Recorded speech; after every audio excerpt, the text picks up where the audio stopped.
Well, every Disneycember we try to look at the best that Disney has to offer. This year, we're gonna go the opposite route.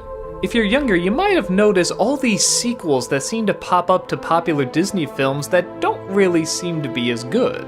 This is because as hand-drawn films were starting to phase out and CG films were starting to phase in, Disney didn't always have a lot to do for their hand-drawn department. At least, nothing that made them much of a profit. However, that seemed to change, though not necessarily for the best, with the direct-to-DVD sequels. For whatever reason, kids just loved to see what was gonna happen next in these movies that really didn't need any continuing stories. And they got a reputation pretty fast of being the worst. You name it, Lion King, Aladdin, Pocahontas, even The Hunchback of Notre Dame got a sequel. As they seemed to make more and more money, they pushed him out faster and faster, and well, they have a reputation for being some of Disney's worst material in recent years. For a long time, people have been asking me to look these over, and I didn't want to. But you know what? I'm an optimist, and I'm gonna hold out hope that there's at least one, just one good sequel out there.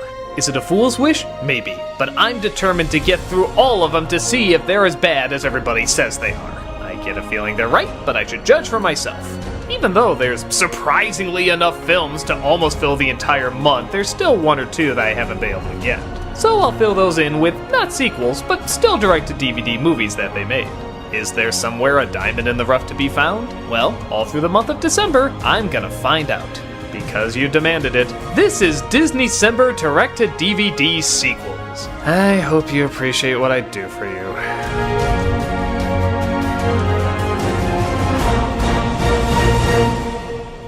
So let's go to where this all started. I remember I got the VHS of Fox and the Hound, and as soon as you open it up, there was a little pamphlet that said, one of the greatest villains was coming back. You open it up and you saw Disney's The Return of Jafar. Holy smokes, to a little kid, this was amazing. Aladdin was one of the biggest films that ever came out at that time, and Disney never really did any sequels apart from The Rescuers Down Under. So we were beyond excited to see another Aladdin movie on the big screen. As more time went by though, we realized it wasn't going to be on the big screen, it was going to be direct to VHS. Well, okay, it was still an Aladdin sequel, and it was done by Disney. It still has to be pretty good, right? Well, then we saw the trailer for it, and man, there was a serious downgrade. It was pretty obvious from the first frame what this was. This was Disney trying to cash in on a popular movie, which they've done before, but not usually with a sequel. And not usually with such a difference in animation. So yeah, the hype died down pretty quickly, but we were still kind of interested in seeing it. After all, it was Aladdin, and we wanted to know what evil scheme Jafar had up his sleeve. The film centers around Aladdin getting used to his new palace life, and apparently still unable to put on a shirt, when Iago the parrot escapes from Jafar's lamp and tosses it away, trying to convince Aladdin and the gang that he's changed for good, even though he really just wants a new position of power. On top of that, the genie returns too.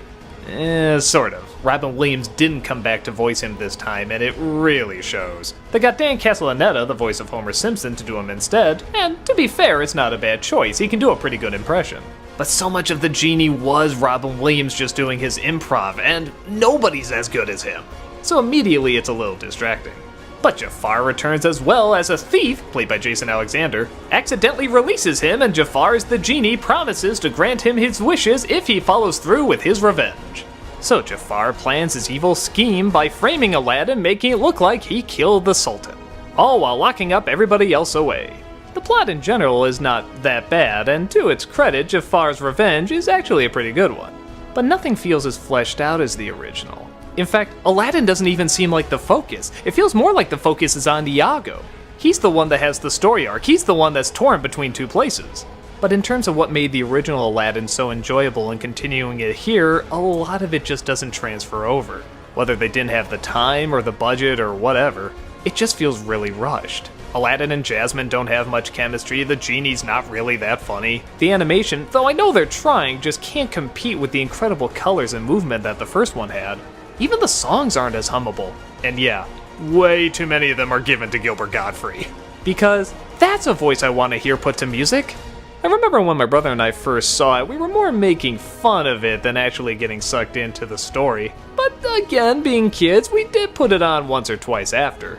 We kind of accepted what it was, just a cheap knockoff rushed out really fast, and I guess as cheap knockoffs go, it's not the worst, it's just not very good. Its purpose is made totally complete by the ending, where it just seems to end really abruptly. They just say, hey, we want to go see the world, and it just kind of stops. I remember we were scratching our heads what that was about, and then a few days later, the Aladdin cartoon show came out. So, yeah, really all this was a pilot episode for the Aladdin cartoon. Honestly, I probably would have liked it more if it just came forward and said that's what this was. If they just announced there was an Aladdin show coming out and this was going to be the first episode or a couple of episodes tied together like what they usually did with the Disney afternoon. But no, they had to put it on VHS, slap Return of Jafar on it, and thus we now have to judge it as a Disney movie.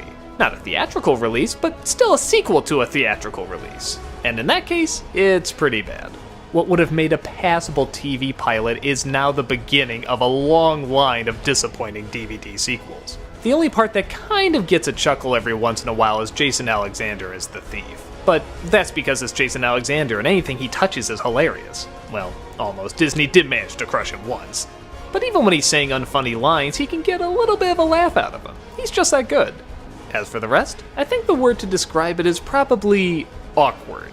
It's not god-awful, it's not like there was no effort put into it, it's just awkward. Looking back years later, it's not that big a deal, especially when you know all the sequels are gonna come out after. But for a bunch of kids that were excited to finally see a sequel to one of the biggest Disney films they've ever seen, it was pretty underwhelming. I know it has a soft spot for some, I was just never one to get into it. But this would only be the beginning of the Disney sequel suckfest. More were on the way, and there was so much more suffering to be had.